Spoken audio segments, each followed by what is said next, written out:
fique à vontade. Eu abro, vai. Você vai lá. Duas de lá, duas de cá. Tá bom, vamos lá, começar. Vou falar do Jandrei. Até aquele estudo na coletiva, você conversou com ele, não quis abrir pra gente qual foi a conversa.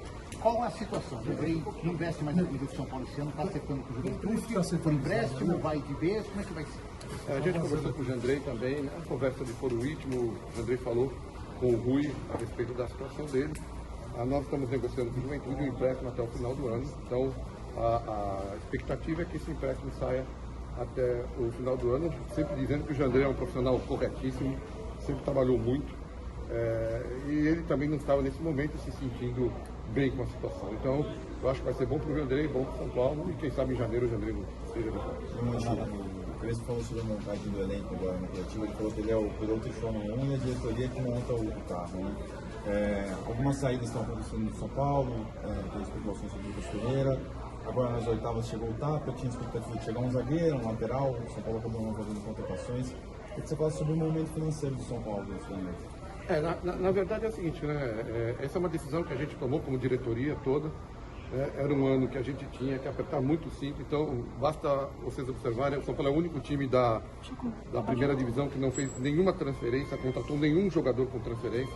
Nós reduzimos a folha no primeiro semestre em quase 8 milhões, a folha de pagamento do dia 31 de dezembro de 24 para 30 de junho, 8 milhões, mais de 1 milhão por mês de redução de folha. Nós já praticamente cumprimos a meta de vendas que estava prevista no orçamento, mas é um ano difícil, né? O Crespo é um grande parceiro desse projeto nosso.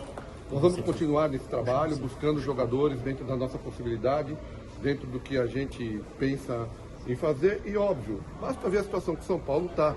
A gente só tem um jeito de conseguir ter esse superávit no final do ano, vendendo ativos. Não tem outro caminho que não seja a venda de ativos. E quanto a valores de ativos, essa é uma discussão muito ampla, né? É a lei de mercado. Você tem que receber propostas e, a partir dessas propostas, analisar se vale a pena ou não fazer a venda de atletas, né? Eu vejo que o presidente Júlio é muito criticado por essas vendas. Primeiro que precisa ficar muito claro, não é uma decisão do presidente Júlio, é uma decisão do presidente Júlio, minha, do Rui Costa, do Muricy Ramalho, do Nelson, do Fernando. É uma decisão colegiada. Todo atleta que a gente traz, ou todo atleta que a gente negocia, vende, é uma decisão de todo mundo, né? Então eu vejo, não, o presidente Júlio. Não, não é o presidente Júlio, é todo mundo. Nós estamos convictos do que a gente está fazendo, convictos da nossa necessidade, e vamos continuar assim, porque eu também ouvi muito o São Paulo teria um ano, me parece, mais difícil do que a gente está tendo, né? Com a vitória do Botafogo que está acontecendo nesse momento, a gente está terminando o turno em 7º lugar, né? Eu acho que a gente vai em frente, a gente vai conseguir a meta que a gente tinha para o Campeonato Brasileiro, e temos a Libertadores ainda para jogar. Monte, eu queria que você falasse um pouquinho mais sobre o Ferreira. De fato, existe negociação para ele deixar o São Paulo, e outro nome também que surgiu nos últimos dias foi do Henrique Carmo, podendo também sair. Você pode falar um pouquinho dos dois, se eles de fato estão saindo? Posso sim. O Ferreira, a gente recebeu uma proposta, nós não aceitamos a proposta a princípio, estamos negociando em cima de 1, 2, 3 propostas que a gente tem para o Ferreira. Para o Henrique é mais uma questão de empréstimo, que também a gente está analisando nesse momento. Não tem nada fechado, nada acertado, nós estamos em negociação. Talvez o Lucas saia, talvez o Lucas não saia, depende muito de como progredirem as negociações nos próximos dias. Eu acho que devemos ter um desfecho sobre a saída ou não nos próximos dias, mas por enquanto nós não temos nada fechado nesse sentido. Diante da lesão do Arboleda, vocês vão priorizar o zagueiro? A gente tem algumas posições que a gente considera prioritárias, né? Um zagueiro para nós é importante, e também um lateral direito. Hoje o Mike foi muito bem, é um menino da base que vai crescer, a gente não tem dúvida disso, mas a gente também ainda acha que talvez mais um lateral para ajudar. E um zagueiro, claro, nós tivemos a perda do Juan, que era um zagueiro importante para nós, agora a contusão do Arboleda, tá certo que é uma contusão, que não é tanto tempo assim, mas nós precisamos de mais atletas, até porque nós estamos jogando com 3 zagueiros, né? Se estivesse jogando numa linha de 4, talvez a gente conseguisse aguardar o retorno do Arboleda. Com 3 zagueiros só, a gente acha importante, e vamos tentar nos próximos dias, dentro das nossas possibilidades, dentro do que a gente tem. O São Paulo não paga transfer esse ano, isso é uma decisão da diretoria, então nós estamos nesse caminho. Monte, depois dessa resposta para o Edu, você fala sobre a redução de gastos da diretoria de futebol e tudo mais, saiu um balanço que mostrou um déficit muito grande do São Paulo. Como explicar essa conta negativa que acaba saindo, mesmo com toda essa redução, e para esse ano que já foi decidido que não vai ter custos as transferências? Na verdade, assim, né, uma coisa é o orçamento, né? Quando o orçamento é feito, você parte de algumas premissas. às vezes essas premissas, elas quando se realiza, elas não são cumpridas de cara. Por exemplo, vou dar um exemplo muito claro.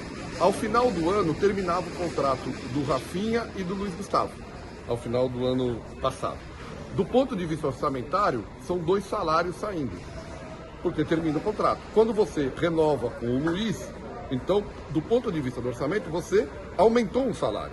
Do ponto de vista da realidade, você diminuiu um salário, porque você manteve o Luiz e tirou o Rafinha, entende? Isso é o que acontece normalmente. Então, o que nós temos que fazer? E nós temos que estar superávit no ano.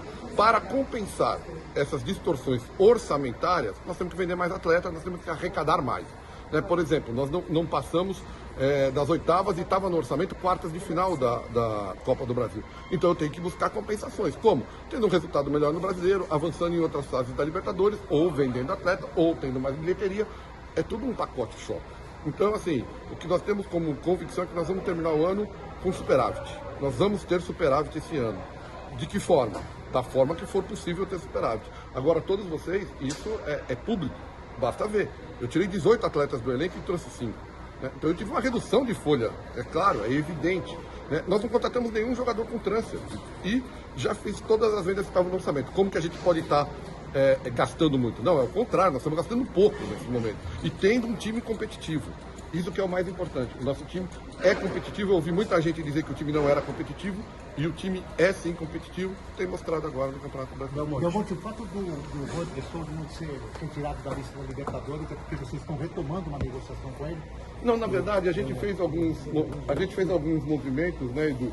Alguns movimentos para ter tempo de negociação, né? O Juan a gente nunca quis que fosse embora. O Juan é uma questão que o Sassuolo não queria prorrogar o empréstimo dele até o final da próxima temporada. Como o Juan tinha uma lesão, a gente tinha uma preocupação de tê-lo pelo menos uma temporada inteira, né? Então a gente nunca deixou de ter o desejo do Juan, mas eu acho muito difícil que o Juan fique, porque o Sassuolo tem outras propostas e não pretende nos emprestar ele até o final de 26, que era o nosso desejo. A última, gente, Belmonte. Particularmente falando um pouco de política do São Paulo, você foi muito criticado por figuras importantes da torcida, que aliviaram um pouco para o presidente Casares, mas colocam você como o principal responsável por fracassos do São Paulo, sendo que você está junto em momentos ruins e momentos bons. Particularmente, como você vê essas críticas direcionadas a você? Eu vejo que a torcida tem todo o direito de criticar quem ela quiser. É um direito da torcida. Os torcedores podem pensar o que acharem que devem pensar. Isso não muda a minha convicção. Eu tenho uma convicção e continuarei trabalhando nela. Se eu não tivesse agradando o presidente, o cargo é do presidente. O presidente já teria me trocado. Eu estou há 4 anos e meio na diretoria de futebol de São Paulo. E mais, depois de 10 anos sem título, nós disputamos 5 finais e ganhamos 3 títulos desde que eu cheguei ao futebol. Não só eu, também o Nelson, o Muricy Ramalho, o Rui Costa, o Chapecó e o presidente Júlio. Então, assim, eu tenho convicção do que está sendo feito, eu acredito no meu trabalho, continuarei acreditando no meu trabalho e sempre respeito a opinião da torcida. Isso não quer dizer que eu concorde com a opinião da torcida. Valeu, gente!